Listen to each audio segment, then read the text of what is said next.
Hello students, welcome back to the channel. So इस lecture में हम पढ़ेंगे the February revolution in Petrograd. In the winter 1917 conditions in the capital Petrograd were grim.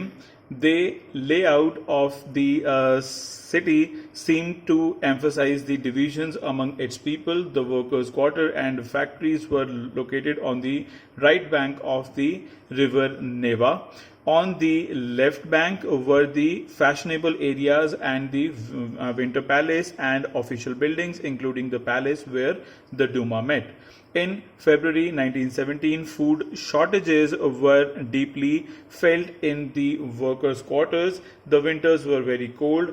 There had been exceptional frost and heavy snow. Parliamentarians wished to preserve elected government were opposed to Tsar's desire to dissolve the Duma. सो अभी तक हमने ये पढ़ा था कि 1916 की जो winters हैं उसमें ब्रेड शॉप्स के आसपास राइट्स जो हैं वो काफी ज्यादा हो रहे थे। ठीक है, अभी तक की कंडीशन ये थी। अब की कंडीशन क्या है? 1917 में ये देखा जा रहा था कि जो पेट्रोग्रेड कैपिटल है वो दो हिस्सों में बटी हुई है, एक है लेफ्ट साइड और एक है right side of the river Neva. अब क्या क्या हो रहा था?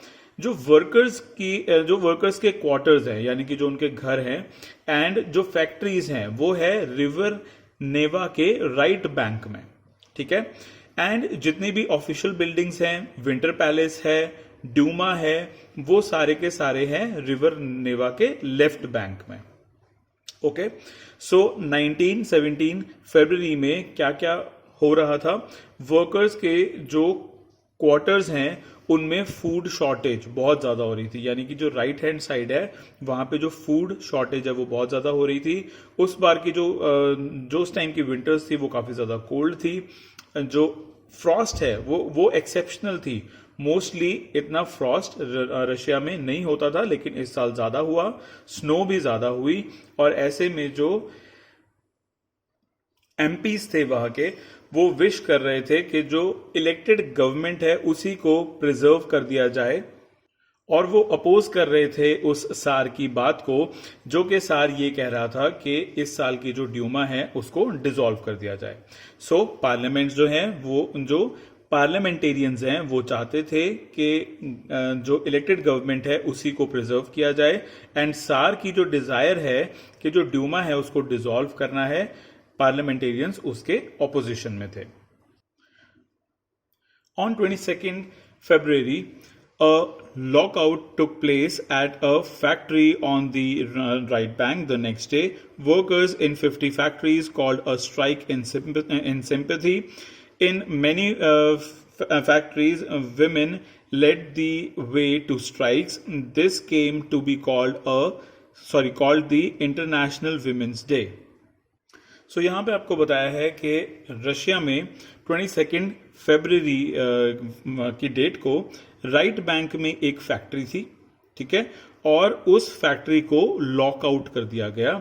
यानी कि लॉकआउट का मतलब ये होता है कि एम्प्लॉयर ने एक कंडीशन दी, और अगर एम्प्लॉयज जो हैं वो उस कंडीशन को नहीं मानते हैं तो एम्प्लॉयर जो है वो अंदर से फैक्ट्री को ताला मार देता है एंड एम्प्लॉयज को बाहर नहीं जाने देता। वो ये कहता है कि जब तक आप मेरी बातें नहीं मानोगे तब तक मैं आपको बाहर नहीं जाने दूंगा। तो 22 फरवरी को कुछ ऐसा हुआ। नेक्स्ट डे क्या हुआ? नेक्स्ट डे 50 फैक्ट्रीज ने स्ट्राइक की। ठीक है, इन लोगों की जो सिंपैथी है उसके लिए 50 फैक्ट्रीज ने स्ट्राइक की, एंड बहुत सारी फैक्ट्रीज में जो विमेन है उन्होंने भी स्ट्राइक की। ऐसा पहली बार हुआ था कि जो विमेन है वो भी स्ट्राइक कर रही थी, तो इस वजह से 22 फरवरी को माना जाता है इंटरनेशनल विमेन्स डे, क्योंकि इस दिन विमेन ने अपनी आवाज उठाई। Okay, then demonstrating workers crossed from the factory quarters to the center of the capital, the Nevsky Prospect. तो अब इसके बाद क्या हुआ? जो वर्कर्स हैं वो राइट बैंक से शिफ्ट होके लेफ्ट बैंक में गए। वहां पे जो कैपिटल का सेंटर था नेव्स्की प्रॉस्पेक्ट, वहां पे पहुंचे और वहां पे डेमोन्स्ट्रेशन करनी स्टार्ट कर दी। At this stage, no political party was actively organizing the movement, as the fashionable quarters and and official buildings were surrounded by workers. The government imposed a curfew. अब अगर हम इस स्ट्राइक के बारे में बात करते हैं तो ये जो स्ट्राइक है, इस स्ट्राइक में किसी भी तरीके की पॉलिटिकल पार्टी इन्वॉल्व नहीं थी। ये वाली जो स्ट्राइक थी ये एक्चुअल में सिर्फ एम्प्लॉयज की ही स्ट्राइक थी। अब ऐसे में क्या हुआ, जो फैशनेबल क्वार्टर्स थे लेफ्ट बैंक के एंड जो ऑफिशियल बिल्डिंग्स हैं वो इस डेमोन्स्ट्रेशन के आसपास थी। तो इस वजह से क्या हुआ कि जो गवर्नमेंट है उन्होंने एक कर्फ्यू इम्पोज कर दिया।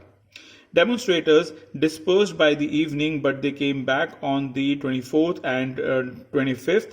The government called out the cavalry and police to keep an eye on them. अब 23rd की शाम को डेमोन्स्ट्रेटर अपने घर चले गए, लेकिन 25th and 24th and 25th को वो दोबारा से वापस आए अपनी डेमोन्स्ट्रेशन देने के लिए।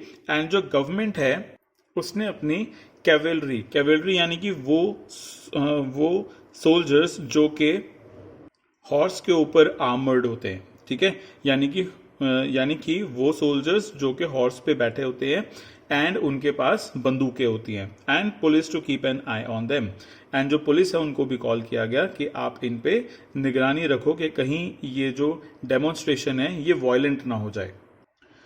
On Sunday, 25th February, the government suspended the Duma. Politicians spoke out against the measures. Demonstrators returned in force to the street of the left bank on 26th. On the 27th, the police headquarters were ransacked.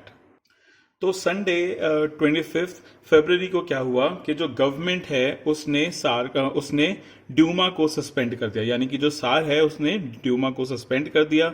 Politicians नहीं चाहते थे कि ऐसा कुछ हो, लेकिन ये हो गया एंड पॉलिटिशियंस को फिर इस मेजर के अगेंस्ट खड़ा होना पड़ा, उनको बोलना पड़ा।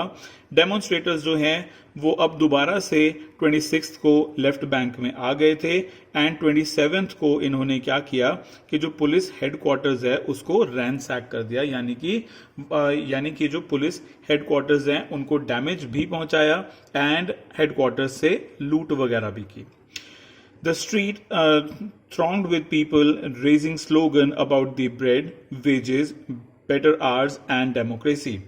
अब जो लेफ्ट बैंक की जो स्ट्रीट्स थी वहां पे लोगों के स्लोगन्स जो हैं अब वो ऊंचे ऊंचे बोले जाने लगे, जो कि ब्रेड के बारे में थे, वेजेस के बारे में थे, बेटर आवर्स के बारे में थे एंड डेमोक्रेसी के बारे में थे। The government try to control the situation and called the cavalry once again. However, the cavalry refused to fire on the demonstrators. An officer was shot at the barracks of the regiment and 3 other regiments mutinied, voting to join the striking workers. अब जो government है उन्होंने पूरी कोशिश की कि ये जो डेमोन्स्ट्रेशन है इसको कंट्रोल किया जाए, और दोबारा से क्या किया कि जो कैवेलरी है उसको बुलाया गया, लेकिन कैवेलरी ने बिल्कुल मना कर दिया, उन्होंने बिल्कुल रिफ्यूज कर दिया कि हम डेमोन्स्ट्रेटर्स के ऊपर फायर नहीं करेंगे। और ऐसे में क्या हुआ कि सार के ऑर्डर के तहत एक ऑफिसर को उसके रेजिमेंट पे शॉट कर दिया गया, ठीक है। दैट मीन्स कि जो सार है उसने ऑर्डर दिया था कि अगर कोई मेरी बात नहीं मानेगा तो आप उसको किल कर सकते हैं। तो इसी वजह से क्या हुआ कि एक ऑफिसर को शॉट डाउन कर दिया गया उसी की रेजिमेंट में। लेकिन साथ ही साथ क्या हुआ कि जो 3 और रेजिमेंट्स थे वो म्यूटिनाइट हो गए, यानी कि उन्होंने कहा कि हम आपकी बात नहीं मानेंगे। म्यूटिनाइट का जो मतलब है वो होता है एक ऑफिशियल ऑर्डर को रिफ्यूज कर देना, ठीक है। तो यहाँ पे जो रेजिमेंट्स हैं उन्होंने रिफ्यूज कर दिया कि सार जो बोल रहा है कि हमें डेमोन्स्ट्रेटर्स को फायर करना पड़ेगा, उनके ऊपर हमें फायर करना पड़ेगा, उनके साथ हमें वायलेंस करनी पड़ेगी, हम इस चीज को सपोर्ट नहीं करते हैं, और हम जो स्ट्राइकिंग वर्कर्स हैं अब हम उनको ज्वाइन करेंगे। By that evening, soldiers and striking workers had gathered to form a Soviet or a council in the same building as the Duma met. This was the Petrograd Soviet. और उसी शाम को क्या हुआ कि उस शाम को सोल्जर्स जो हैं एंड स्ट्राइकिंग वर्कर्स जो हैं वो उस सेम बिल्डिंग में इकट्ठे हुए जहां पे पहले ड्यूमा हुआ करती थी, एंड इस गैदरिंग को नाम दिया गया सोवियत या फिर काउंसिल। एंड ये जो सोवियत थी इसको नाम दिया गया पेट्रोग्रेड Soviet. The very next day, a delegation went to see the Tsar. Military commanders advised him to abdicate. He followed their advice and abdicated on 2nd March. Soviet leaders and Duma leaders formed a provisional government to run a country. Russia's future would be decided by a constituent assembly elected on the basis of universal adult suffrage. Petrograd had led the February Revolution that brought down the monarchy in February 1917. अब ये जो पेट्रोग्रेड Soviet है इसके जो delegation है यानी कि इसके जो कुछ लोग हैं वो सार को देखने के लिए गए नेक्स्ट डे, एंड जो मिलिट्री है उन्होंने एडवाइस कर दिया था सार को कि आप अपने आप को एब्डिकेट कर दो, यानी कि आप अपने आप को अपनी गद्दी से नीचे उतार लो, ठीक है, नहीं तो ये लोग आपको मार देंगे। ठीक है, तो सार ने इस एडवाइस को मान लिया एंड 2 मार्च को उसने अपने आप को एब्डिकेट कर दिया, यानी कि अपनी मोनार्की जो है वो उसने छोड़ दी। Soviet leaders and Duma leaders formed a provisional government to run the country. उन्होंने एक प्रोविजनल गवर्नमेंट बना दी, यानी कि कुछ देर के लिए एक गवर्नमेंट बना दी जिसमें के सोवियत लीडर्स और ड्यूमा के जो लीडर्स हैं वो कंट्री को रन करेंगे।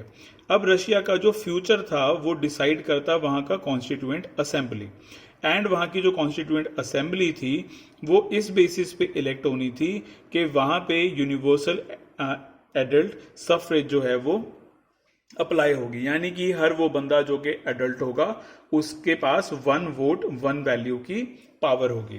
पेट्रोग्रेड had led the February Revolution that brought down the monarchy in February 1917. And इसी की वजह से क्या हुआ, फेब्रुअरी रेवोल्यूशन की वजह से ही ये हो पाया कि सार की जो मोनार्की है वो फेब्रुअरी 1917 में खत्म कर दी गई। सो स्टूडेंट्स, इस लेक्चर में बस इतना ही। नेक्स्ट लेक्चर में हम बात करेंगे आफ्टर फेब्रुअरी इफेक्ट्स, यानी कि फरवरी के बाद रशिया में क्या क्या चेंजेस देखे गए। So that's it for this video students, I will see you in the next one.